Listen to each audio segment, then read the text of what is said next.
My mother was one of the first and in the school, first black to hold a position in the school board, a major position, and it got her. We got death threats, literally. Really? Someone called and threatened to burn the house down.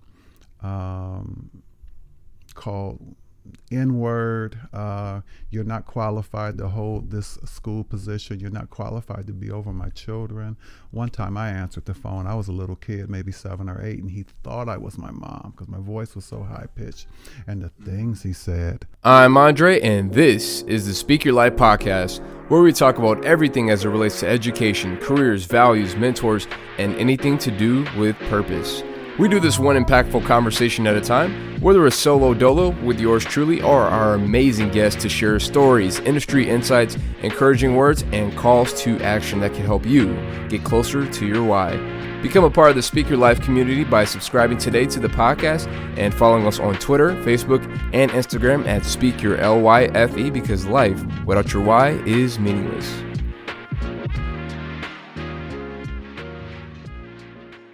Hey guys, just wanted to give you a quick heads up on today's episode. When we recorded this months ago, we had a small technical difficulty where my mics were not picking up as much as my guests. But other than that, we had great content and it was amazing. So enjoy. All right, so today's guest I have with me is a special guest. He's from Harding University. We shared the same alma mater. He's a few classes ahead of me, but that's okay. Yes. He's still young at heart and doing great work. He is now in New York City. He's been here for some time now, in over 20 years, and he has been a social worker, doing amazing work that people a lot of times don't see the value in, but it is so needed, and what he does is such an amazing thing. He is one of the leaders of the East Coast Inspirational Singers, which he'll tell us more about in the podcast and in this interview. And please help me to welcome Mr. Terrance Talley to the show. Welcome. Hello. Thank you. Thank you for having me. Yes, sir. Yes, sir. How are you doing? I'm doing well. Today is a good day. We were off today. Yeah.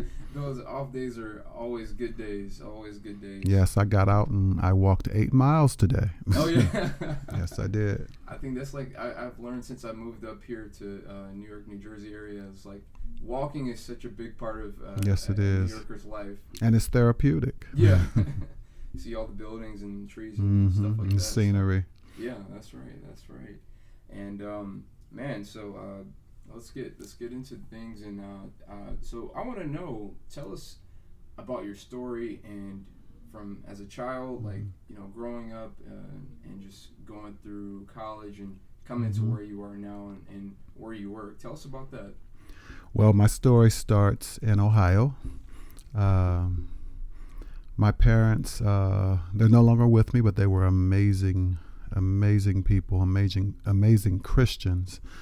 My dad, he was the first in his family to earn a master's degree, and he earned that master's degree during the Jim Crow era, and so he was told even back then that hey, your degree is not worth much, but my father knew otherwise.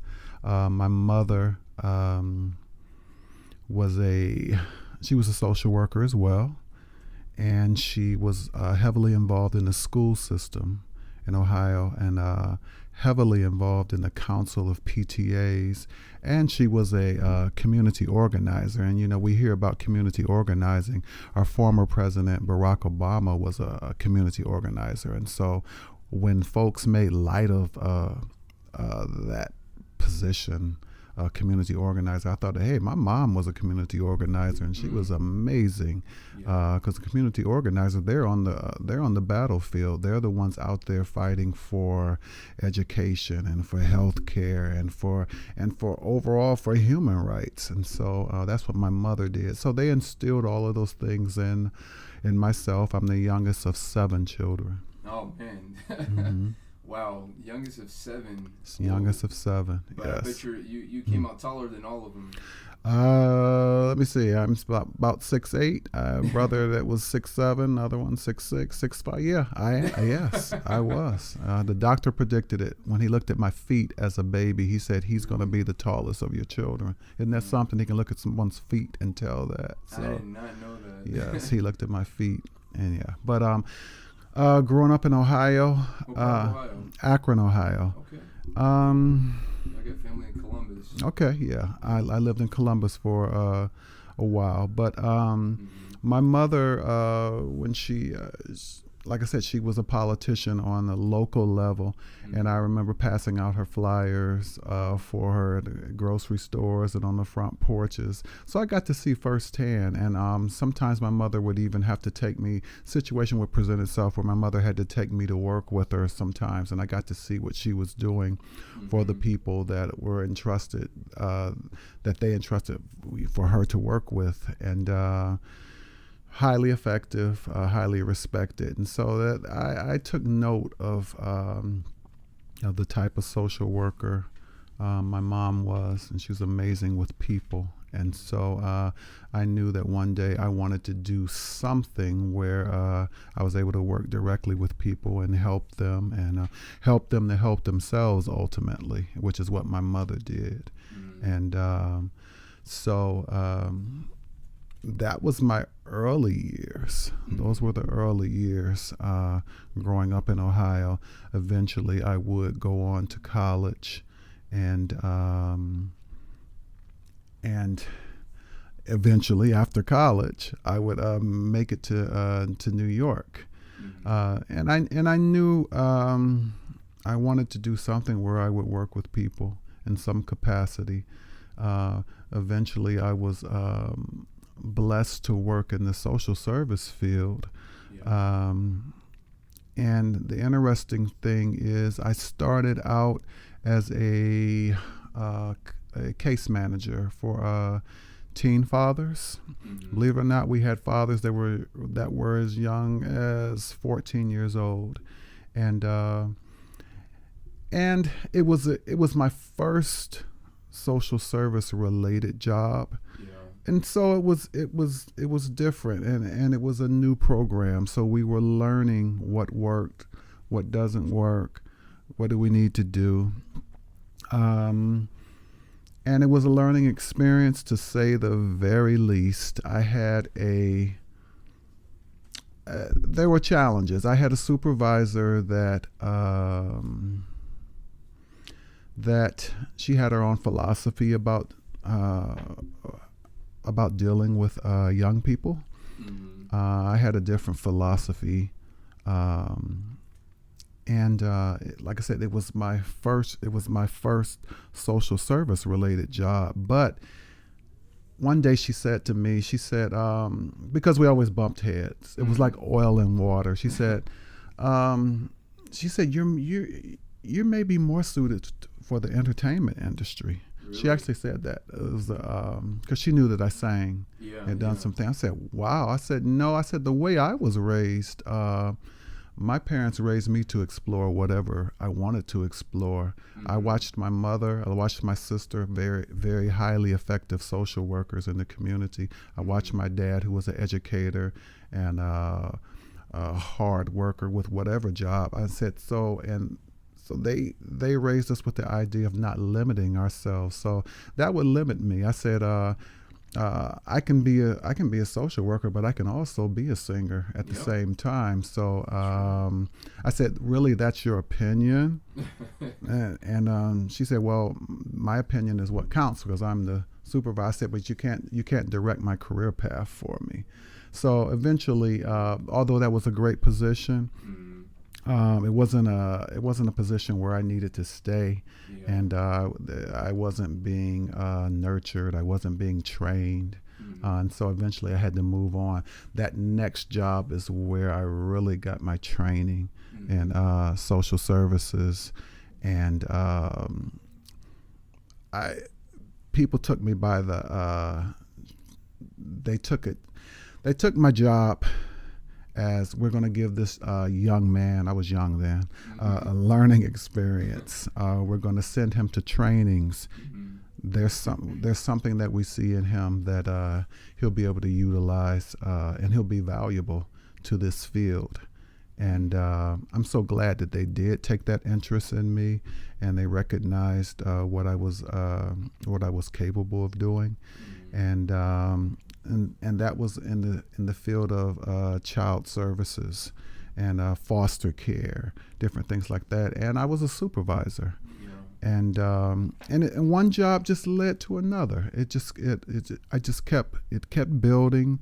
I kept gaining more knowledge, more experience, more teachable moments. Even the first job, although, like she said, I should only aspire to be an entertainer, I still, there was a learning experience that I even took from that job. There were things that I learned that were transferable to the next job.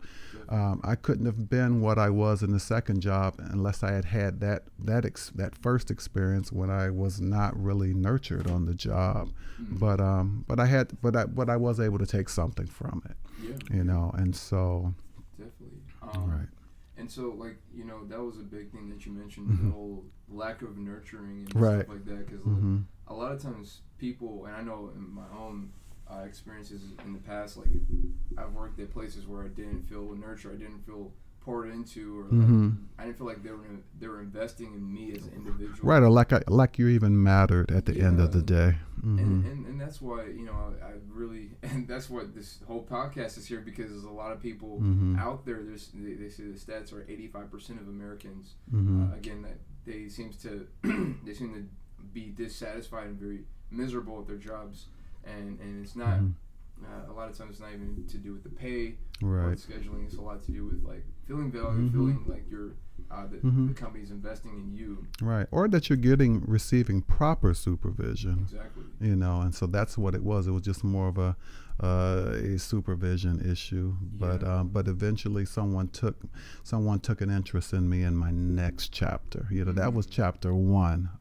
But then the next chapter, someone took an interest in me and said, hey, we see something in this young man.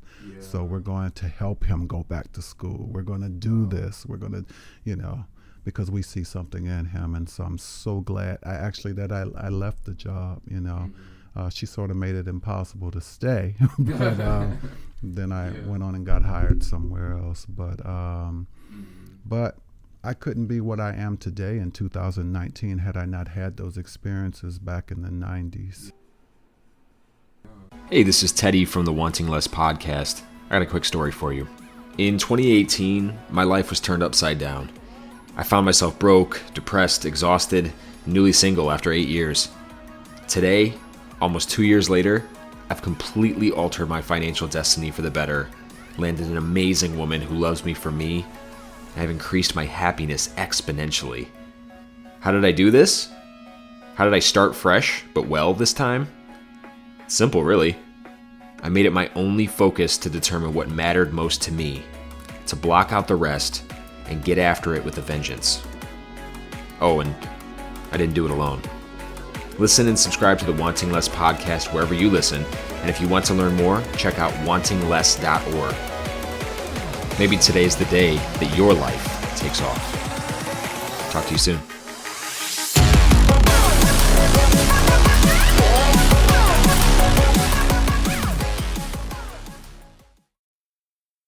Wow. And so with her making it easier for you to like transition and just like going to somewhere that you felt like you were poured into, where you felt like it's a part of the team. Part of the big team. That's important, especially in a job like this where you're on the you're on the front ground. You're basically in the front lines of this battleground, so to speak. You're battling people's problems with them in the trenches every single day. You're not doing it for them, but you're doing it with them. Right. And so that's so important to be able to have that support team behind you, because I know I have other friends that are in the social work field, and it can be like one of those jobs that's like a high burnout, because it is. You're taking in so many issues. You're just like dealing with so many people's problems physically, mentally, emotionally, just like kids, adults, teens, like all different, age groups and people with different socioeconomic statuses, and you have to be able to like weather that, be strong, and continue forward and doing your job, because if you're not supported, if you're not poured into, then it's just like pouring out of an empty cup. So right, and I've been blessed to have supervisors beyond her that actually were they instructed me. They were supportive of me so that I would not have burnout. They sent me to trainings on social work burnout. They met with me weekly. Their door was open. Good. You know, and so I was able to learn, and and they had great modeling type behavior. I mean, they were excellent supervisors, and so. So I was able to avoid that burnout that happens with so many social workers. And but if you have a passion for what you do and you're focused, and like I said, I had a mom that went out at 12 midnight just to take someone groceries of a man had gotten his food stamps stolen. I was a teenager. I said, Mom, where are you going? She said, I'm going out. One of my clients, his food stamps were stolen. I don't want him to be hungry over the weekend. He won't get food stamps again until Monday, and today is Friday. I said, well, Mom, I'm going to go with you because I don't want you going to a late night grocery store, then going into a men's shelter to give this man groceries. So I watched my mom, and that's the best thing I could have done. I watched her in action. So things like that kept me focused. Nothing so bad. I can do. If Mom can do it, I can do it. Mom went down someone's basement and changed someone's fuses at 1 o'clock in the morning. There was an older guy. He had just lost his wife. He had lost his children, or he was somehow his children were not in his life at the time, so he was lonely. He was scared, and the fuses went out in his house. Who did he call? My mother. She went to, I guess, a late night store again just to get fuses, to go down his basement and change those fuses in his basement. I called another friend. So I watched my mother do that as well. So I always kept that as my focus, and I still keep it as my focus today. My mother was a person who, she helped people help themselves, and then she also showed him how he could change his fuses as well. And the other guy that needed the groceries late night, she showed him how he could access pantries and different things, so that this won't happen again. And so I have that type of early teaching, that has kept me focused throughout all of these years. And I'm appreciative. I miss them very much, but what they instilled in me will last a lifetime. And so I have like two questions just based off of like what you were just talking about there, and that really stuck out. And one was the thing about the open door policy. Just as people who are, it's a lot of millennials, there's a lot of people in college and who are looking to like go to jobs, and they're just like, man, I don't know where to start. I'm interning, but I don't know, what job or what company environment should I be a part of. And I feel like what you mentioned about the whole open door policy, how do you think that changed your life as an employee? And how do you think that's so significant, just working with a group of people? Having that door open made me walk through it as opposed to a closed one. A closed door, you may not, you may hold things in and will never, because the door is closed, you won't,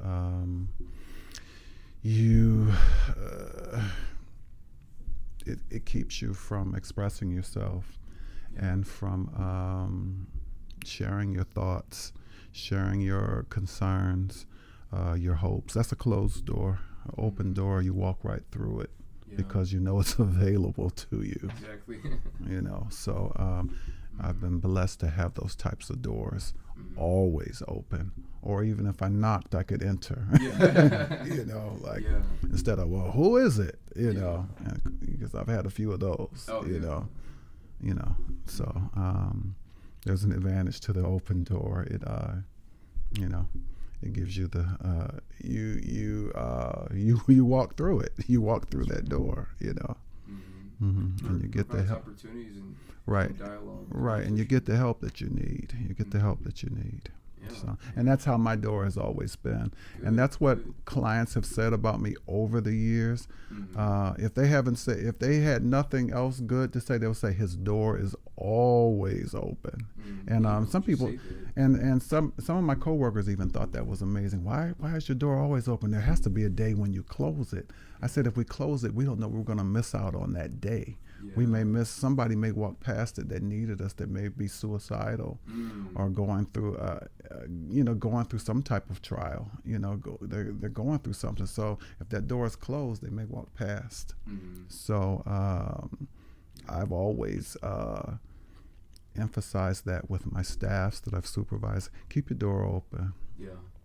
Of course you have your work day when you need to get your records together and organized, your notes, your service plans, but make sure for the most part that door is always open. And if it's not open, they know that they can walk through it. You mentioned that the whole open door policy is something that you took, and you took it seriously. And I know that from what I heard earlier when you were talking about your mom and how you would, wake up with her and go late at night to places, Yes. it wasn't the safest. Like, you would help her and just see that. Yeah, I was a big kid. I was about 6 foot, 6'2", 13-year-old. So, I said, Mom, you're not going alone. That's right. And you got to be able to, you got to see that firsthand, like just being able to see how, that concept of open door with your boss was important, but just like seeing that concept of open door with your mom and Exactly. her spirit sounded like an open door. She set that atmosphere for her clients. Yeah. Was it the best? I mean, we didn't want her going alone, but she had, some people would say, well, she went beyond the call. She shouldn't have did that type of thing. I mean, that those instances where she went out, they were few and far between. I mean, she wasn't going out every weekend to do it. But if she knew, if she felt in her heart that this person really needed something, she'd go out. She knew the man was scared to go down his basement. He was scared to be in the house alone. His wife had just died, and he was elderly. Wow. So, and he had no other person to call. Yeah. So he called his social worker. Yeah. Wow.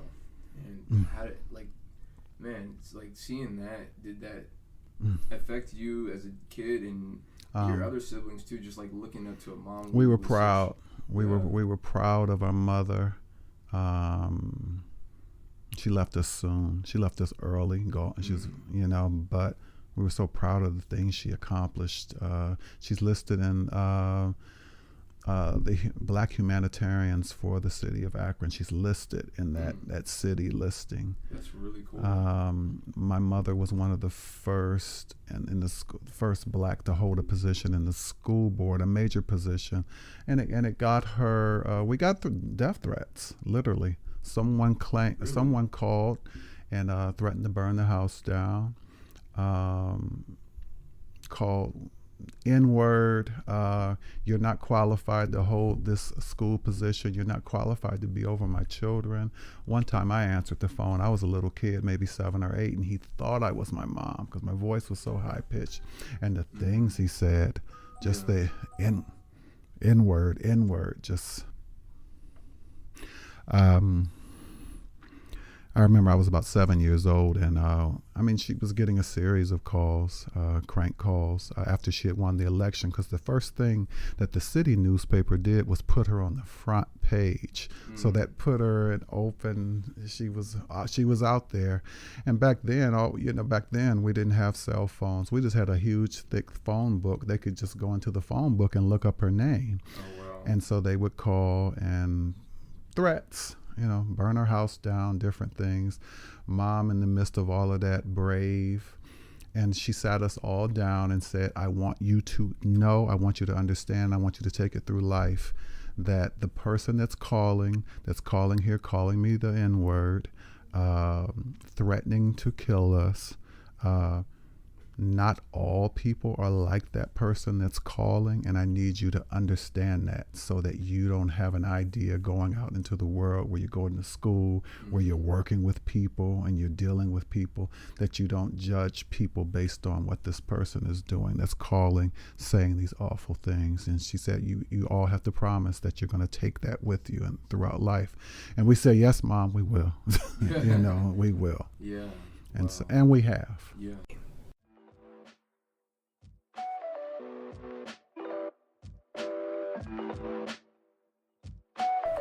The BBC reports a U.S. workers' online study said that nearly 70% agree public speaking skills are critical for success at work.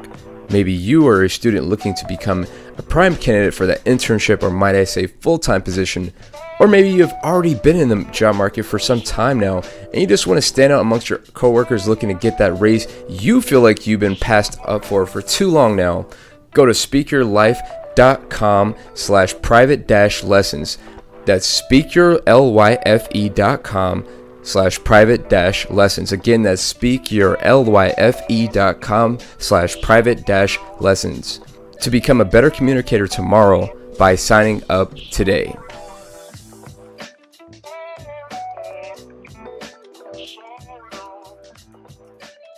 Tell us about your position now that you've had, and the one that you had recently, how you transitioned. What you do daily. For the last 20 years, I've been doing what is called supportive housing. Okay. Supportive housing, you take a population and they live in an apartment building, and all of them have a common challenge.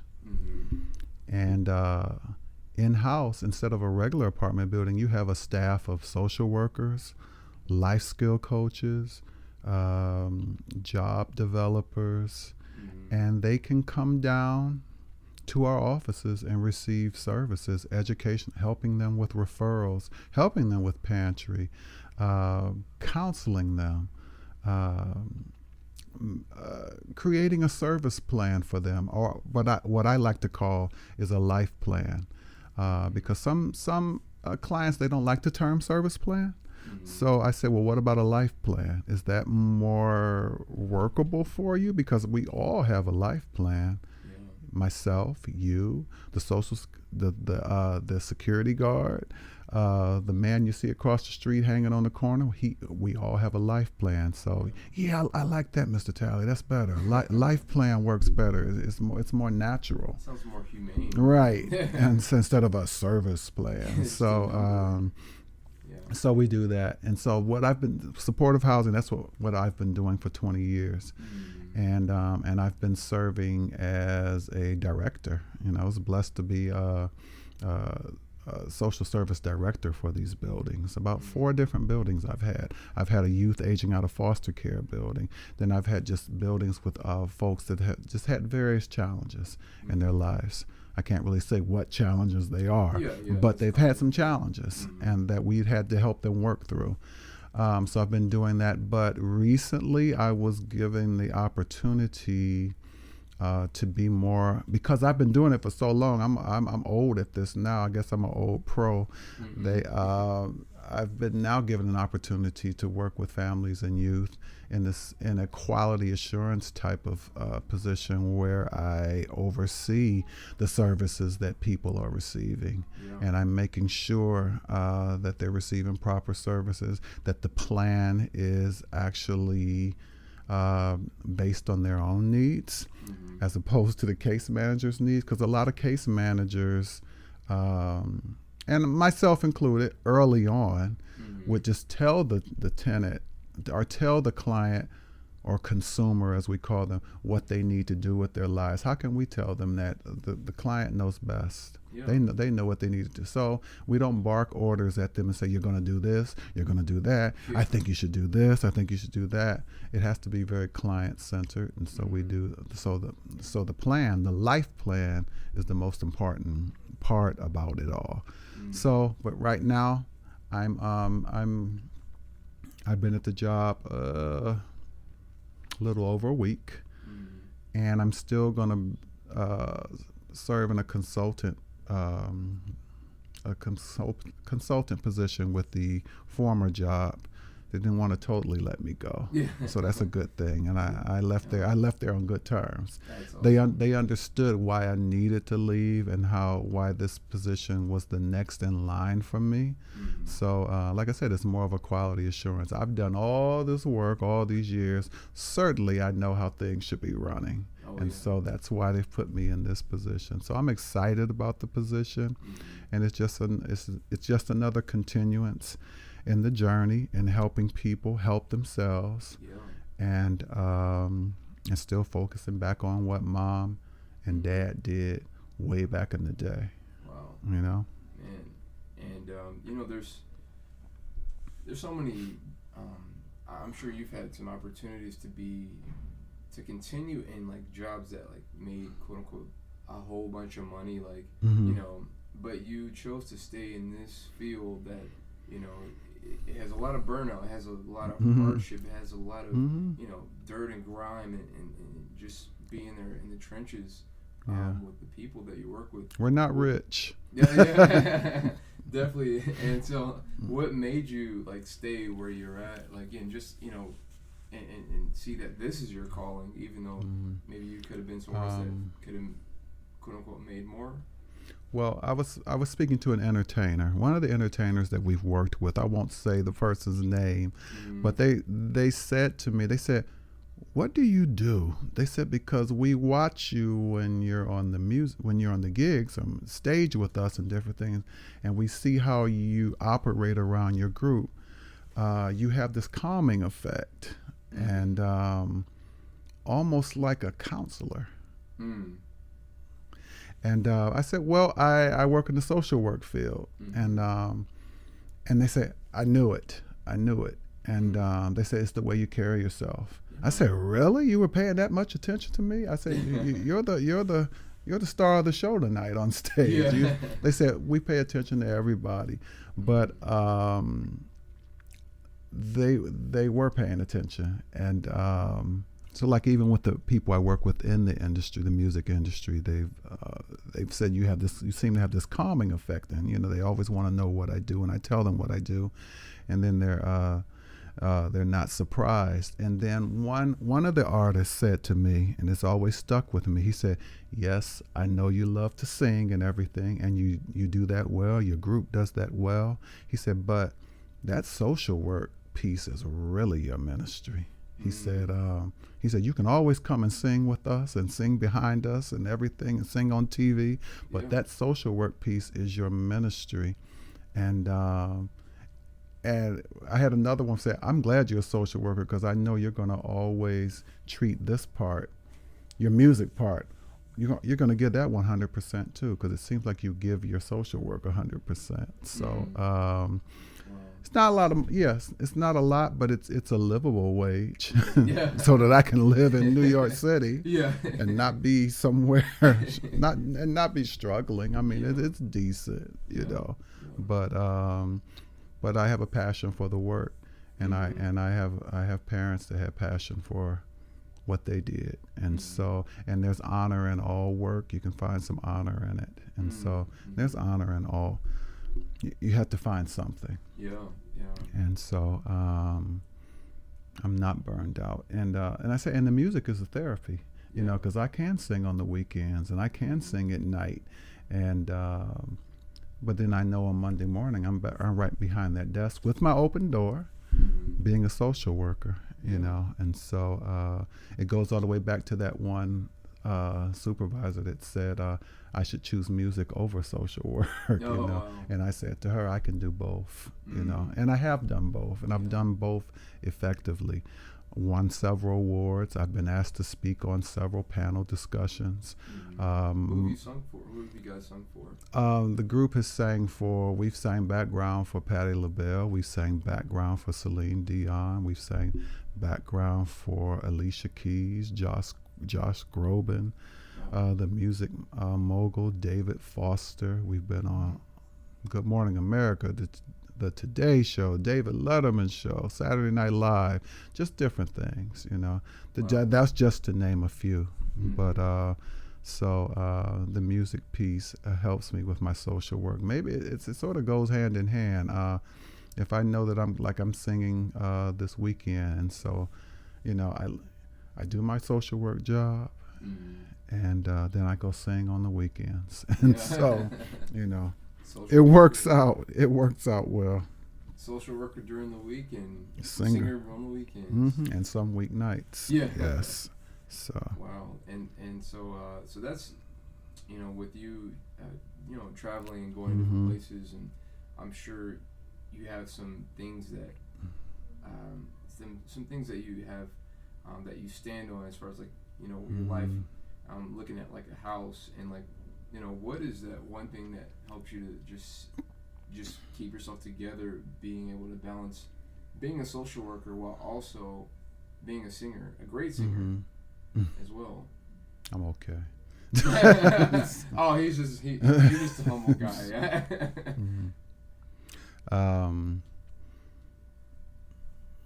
It's what I learned early on, even before I became a social worker, is to always focus on matters that matter. And that's what I do. If it matters to me and it's important, that's going to be my focus. And that's with everything. Yeah. That's with everything. Yeah. Focus on matters that matter. Yeah. Wow. And that's my foundation. And it always has been, even way back. And when I was a child, And so just not sitting by, just doing things that it's a dead end. No dead end issues. No dead end. No, you're not going down a road that has a dead end. Yeah. Because that doesn't matter. That's right. Okay. That's right. Wow. So that's it. Focus on matters that matter, and I'll continue to focus on matters that matter on social media, in my jobs, in my music. I don't accept every music gig, but if it matters to us, I'm going to do it. Good. Good. And so now I have the question of the day. We moved into this segment where we're just ask you just a random question and just to like get to know you a little bit more. Okay. And so that question is, if you were to go back in time and you were to, and let's just say that you were never a social worker, and what do you think you would be?